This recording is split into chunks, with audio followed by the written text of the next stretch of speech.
Hey guys, welcome to another episode of Moy Style podcast. So today's episode is about stop yelling at your players. Coaches, stop yelling at your players. Especially when they're in the middle of the game, and help them out. You need to really help them out. And I may have come across the wrong way for some coaches or parents that are volunteering, but I hope you guys kind of get the message here. I've been coaching for a while, and I'm not saying that I just got it all figured out. I know everything step by step, how it needs to work out, how everybody's going to be successful. But I do have a pretty good idea, and I have seen a lot of different coaching styles, a lot of different parents out there, how they have, how sometimes they can get out of control. But at the same time, we forget to actually coach our kids. And what I mean by this, I go to games. Trust me, I've seen a lot of different games, different age groups, all the way from T-ball all the way up to a high school and above. But especially at the youth level, it's frustrating to see coaches or parents yell at the kids in the middle of the game when they haven't worked on certain things. So if you're a coach that's running a practice, what I recommend is that you first of all, when they're playing catch. So excuse me, let me back it up one more step. So when they're stretching, have some kind of routine for them. You have to have a routine for them. I always talk about the kids when my kids on my team, they do bands. I've had several people here on my podcast that talk about arm care because pretty important. You should start off with that and then do your stretches, like a proper stretch, and then have a throwing routine. And then when I say throwing routine, you have them doing what they're supposed to be doing, what you want them to do. But at the same time, you also need to be walking out there and helping them out because, especially at youth level and really any level, when like me as a player, I started picking up a couple of bad habits here and there, and I wasn't even realizing it. So if my coaches didn't really catch it, then it would have gotten worse. So in the game, it's going to be the same thing, right? Like they're playing catch, out there on the field, and the coaches sometimes they go sit in the dugout or they just kind of hang out with the parents or they're kind of talking to, another parent there. They get pretty busy.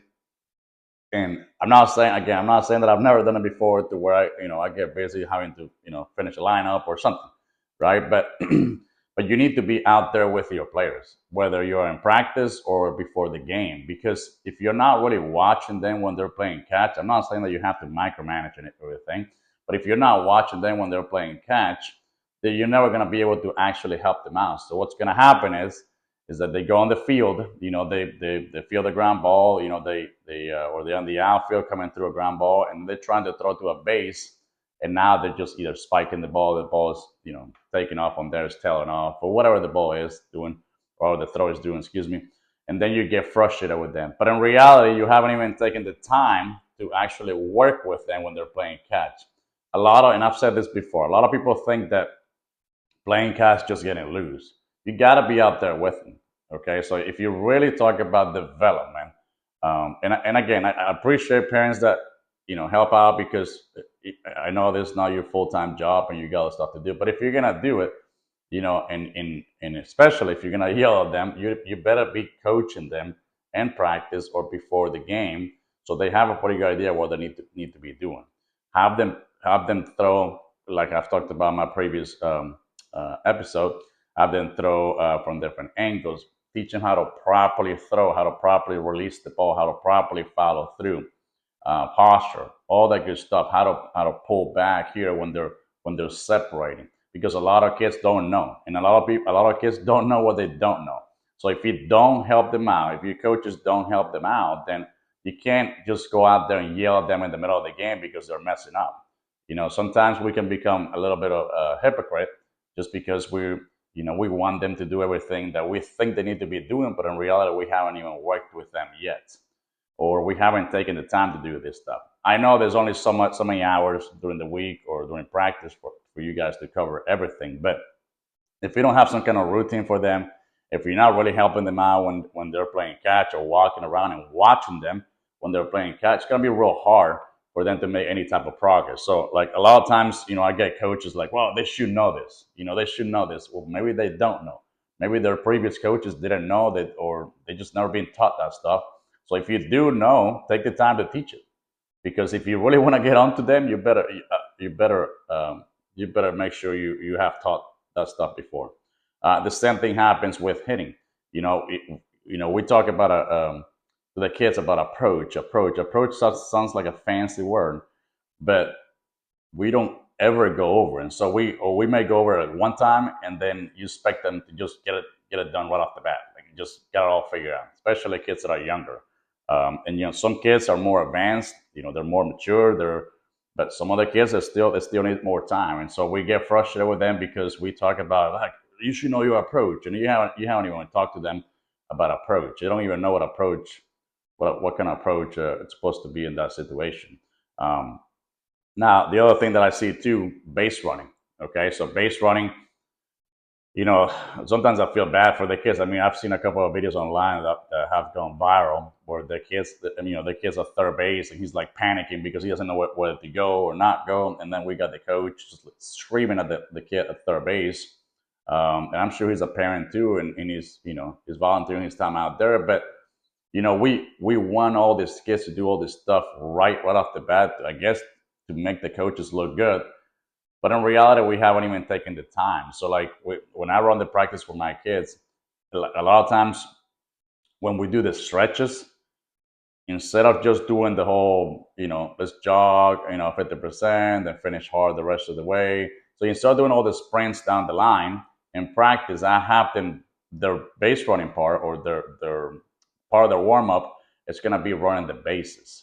So they can work on, running through the bag. You can work on, rounding first base hard, thinking they got a double out of the box when they got a base hit, working on when to tag, because here's another one too, right?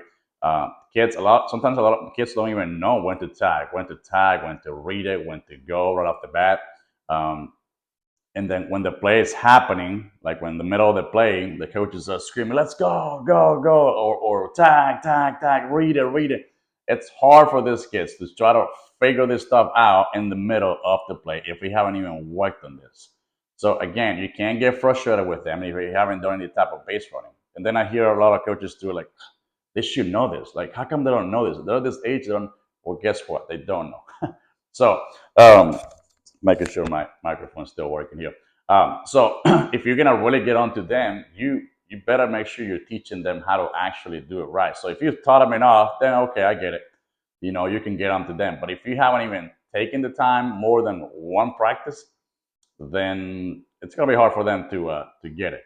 And another thing that I get frustrated with the coaches too, because I get frustrated myself too in the middle of the game. Like, come on, you should know better, right? And then I'm thinking, well, shoot, if we haven't really touched on this enough, then it's gonna be hard for them to get it. And so, like, coaches will start yelling at the kids just because they didn't know where to go in a certain play. A lot of times in practice, and I know a lot of youth practices, all they do, I'm not saying all of them, but I'm saying a lot of them do just take ground balls, take fly balls, and they might throw a bullpen and they just hit. But they don't ever work on situational stuff, right? So base hit to left field. What do we do with the ball with the runner on third? I mean, excuse me, on first or second or third, depending where the runner is. Same thing, runner base hit to center, base hit to right field, especially when you got a runner on second base. Let's say you got two outs, it's a base hit to center field. A lot of kids don't even know that the first baseman needs to be the cutoff man, for the throw to home plate. They don't know that. Well, guess what? You can't just coach them up in the middle of the play if you haven't even worked on this yet. And again, this stuff takes time. A lot of coaches and parents get frustrated because you want the kids to get it done right away, and you always talk about, well, they're kids. I mean, and then when it happens in the middle of the play, you get out of control because you expect them to do it right. I'm not saying that you're gonna go to every game and you're gonna babysit all these kids. I'm not saying that. But what I am saying is that if you're not really putting in the work with these kids, then don't expect to yell at them in the middle of the game out there. I know there are certain things that it's hard to coach in practice that are happening in the game, and you're like, yeah, this is hard to coach because he has to come up in the game for me to coach you up. I get that, but when it comes to throwing, when it comes to base running, when it comes to hitting, when it comes to outfield, when it comes to pitching, when it comes to catchers, knowing where to cover, knowing where to go with the ball, knowing when to tag, when to go, all that stuff needs to be worked on in practice. You're not gonna be able to do this in one practice. So you have to, excuse me, you have to really plan it out to where, this week we're gonna try to work on this. And guess what? Maybe they're still pretty far behind on this. So maybe next week we're gonna have to go back to what we worked on this week. And guess what? When they go to the game, a lot of times they'll still forget. And so like that goes back to what I was saying before. You still gotta be able to be a little bit patient because kids, I mean, they're still learning a lot of stuff all at once, and they're not gonna get it right off the bat. And not only that, they're not gonna be able to trust it, if they haven't done it enough. So when they're taking leads at first base, when they're taking leads at second base, at third base, they have to be able to trust it and know what they need to be doing because a lot of kids, they're afraid to take leads of the bases because they think that they're gonna get picked off. So you may work on and practice a little bit, like touch on it on here and there, but if you don't let them fail in the game, they'll never be able to trust. Because what happens if the kid gets picked off? If he's trying to be a little aggressive, we're gonna yell at them, right? I don't. I personally, I've had to learn that there's no need to yell. Now, if they're doing something dumb out there, right, to where like they just take off running and the kid's like waiting on the runner like this to tag him, that's different. But if the kid's trying to be aggressive, he's trying to read the ball in the dirt. He's trying to be aggressive with the leads, trying to learn how to get a good jump, and then you're jumping on them, then they're never going to be able to play with freedom. I know I'm kind of throwing a lot of stuff at you guys right now, but that's really how it works out. At these games, we get the coaches are getting way out of control, and everybody makes it seem like it's so easy because obviously we're adults, and then some of these kids, they're still learning this stuff, especially with hitting. They're like, come on, he keeps doing that. He keeps stepping out. He keeps lunging at the ball. He keeps, spinning his head off this way or opening his head off this way. Yeah, that all sounds easy for us. But you guys, I think the older we get, the more we forget how hard it is to hit, softball or baseball. Hitting is very difficult. And so, again, I'm going to say it again. The older we get as coaches, we think it's easy, but we forget how hard it was for us to get up there, and have a quality at bat, and then get a base hit, get a double. It's not that easy. Okay, there's a reason why at the big league level, 3 out of 10 times you're successful, and that means it doesn't mean that they're striking out the other ones, but sometimes they might line out. They might hit a hard ground ball, but guess what? They didn't get through. So what I will really tell you is that I'm not saying that I want you to tell your players that yeah, it's real difficult to hit because now you're making it tougher on them. But just understand that hitting is not easy. Okay, it's not easy at all. And just because you're getting old doesn't mean that it gets easier. It gets tougher. It's still gonna be tough for them. So I want you to just kind of keep that in mind. Same thing with infielders. Same thing with pitchers, especially infielders, right? A lot of times when we're taking ground balls in practice, we don't have any pressure, right? So we hit ground balls there because we want them to get the reps. But a lot of times we don't put them under pressure so they can actually handle it in the game.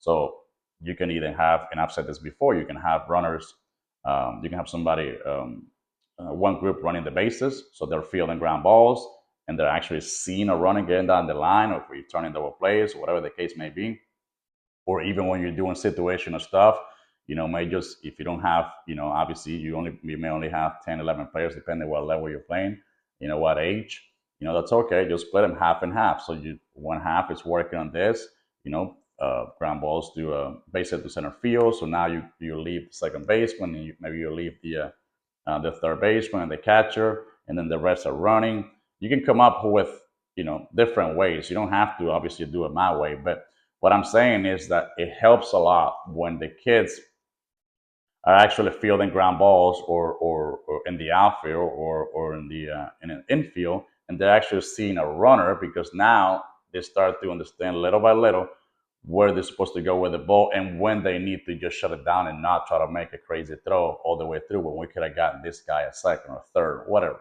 or a first. Okay, so I think it's pretty helpful to do that too when you have actual runners on base because again, going back to what I said a little bit ago, we take a lot of reps, but we forget to put them, put the kids a little bit on to play under pressure, seeing a runner getting down the line because when it does happen in the game, they're not going to get 100 ground balls per game, right? So they may get one, they may get two, maybe three, right? Depending on how what the offense is doing, but they don't, they don't they don't trust it, right? Because we haven't worked on it. We worked on a lot of reps, but we haven't worked on, feeling the ball and knowing that if you make a bad throw, the kid's gonna take the next base. So things like that. So the whole point of this episode is really, I want coaches to first of all do their research. Again, I know you guys, have a second job. Trust me, I'm busy all day long too. It's not like I just do a couple of games here and there, and that's it. Like I got to teach at the school. I have to, coach at the high school. Then I also I do lessons, and I run practices. I run, I'm coaching at the games and all that stuff. So, but what I do recommend is that you do your research. What I mean about research, because a lot of people say do your research. Okay, but what kind of research? What I would recommend is start checking out some of the episodes that I've had, or maybe some of the other people that you follow, and see what YouTube channel you can find, because there's a lot of free information on the YouTube channel. And I've said it before with, like 212 athletes. That's the one that comes to mind. 212 athletes that get one for arm carry. You got Hidden Darn Right. You got Coach Nate. You got all these guys that Monjero is another guy, the fielding guy. And obviously I got my own page too. So there's a lot of free information out there. Some of them need to be purchased. But again, there's a lot of free information you can use. And little by little, you start to learn, how to run practices, how to help out your players, and little things that you're like, man, he keeps doing that. But you a lot of times you don't even know how to fix it because it doesn't look right, but you don't know what to fix. So it's easy for us to say, well, that doesn't look right. But if you don't know how to coach them up, then it's not going to get any better. So hopefully it didn't come across the wrong way here. Hopefully I got the point across here. At the end of the day, we're trying to help out all these players. We're trying to develop them, and development is this: practices and games, and obviously, coaching them up, not just going playing games and assuming they're gonna figure it out. So if you guys enjoyed this episode and you would like to share it, please share it. And if you're watching this on YouTube, please like, subscribe, give it a thumbs up, and remember, keep it Moy Style. Hey guys, Moy Style Baseball here. If you're interested in having me come out to your city for a fielding camp or a hitting camp, or if you're in the Oklahoma area and you're looking for private lessons or group lessons, you can shoot me a text at 251-509-3815. You can also email me at moystyle33@gmail.com. Keep it Moy Style.